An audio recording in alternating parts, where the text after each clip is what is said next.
Hello and welcome to the 28th episode of Business Litigation TV. This is the internet's most passionate show about business litigation.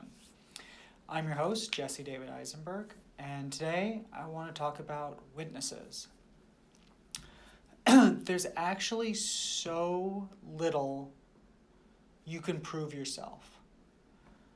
So a lot of people think they walk in, they submit an invoice, or they just make their claim, and they're going to win. And they're going to get all the money they ask for, and the justice is on their side. And the truth is, you have to, and I mentioned this before, you have to prove every element of your case, but you're not qualified to prove a lot of those elements, okay? So you'll need a witness to show things that you didn't see, to corroborate your story. Again, to get past a he said, she said, you need witnesses to show up and do that. And a lot of times you have to pay subpoena fees and witness fees for them to show up. If it's someone you're friendly with, maybe they'll show up without costing you any money, but a lot of times you have to lay out that expense. The other big thing is expert witnesses. So, if you're trying to prove, let's say that someone did faulty work, okay, on your car. And you want to say, I paid $3,000 and my car is in worse shape, and it's their fault. Okay, that's nice, but the court doesn't know that. They can't make the correlation between your car not working right and the mechanic, okay? The only one who can make that determination and explain it to the court is what's called an expert witness. So in this case, it'd be another auto mechanic. Or a very common one is people come to court and say that a doctor performed some surgery or something wrong and now they're scarred for life or something along those lines. Medical malpractice. You could come in with your arm missing and say it was medical malpractice, and the court will basically say, we can't prove that. And the reason is you need another doctor, hopefully an expert in that type of surgery, whatever, to say whatever they did wrong was wrong.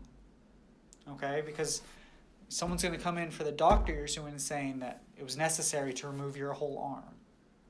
So you need your own witness, your own expert. And you have to pay for this. This isn't cheap. But your own expert who will say that it was necessary.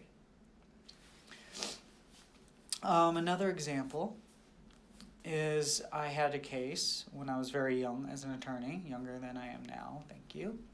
I had a case where I had an old lady, and she estimated about $30,000 worth of gold stolen from her by what amounted to a pawn shop. Okay, she was going to sell her gold to them. They said, come back later with the money.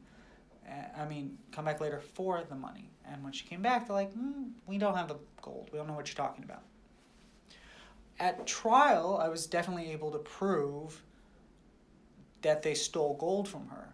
But what I was not able to prove was how much the gold was worth or even what was stolen. My client changed her story 8 times, at least 3 on the stand. First it was valued at 20, then 35, and she basically was making up the numbers as she went. So I lost the case because we couldn't prove how much was stolen. The judge sent it to the DA's office to maybe prosecute, but that's little solace for my client who's now out her lifelong accumulation of gold and doesn't have any money to at least show for it. It's devastating. You have to be able to prove, and I think I mentioned this before, every element in your case, and you're not able to prove a lot of those elements yourself, okay? She couldn't have stood up there and said, I lost 7 necklaces and it was worth $35,000, because she can't give a valuation of gold. In that case, you need an expert to say what the quality of the gold was, how many carats, what the current day or the value of the gold on the day it was stolen was. You have to be able to prove every bit of your case, and that's why you need an expert witness in most cases, or at least a lot of cases. A good attorney, hopefully, is going to warn you ahead of time that an expert witness will be necessary, but it is a necessary expense because if you don't lay out the money, how are you going to prove your damages? So if you guys have any questions, concerns, any clarification, please feel free to email me at Jesse, JESSE, at jdelaw.nyc. As always, guys, I appreciate you listening, and until next time, take care.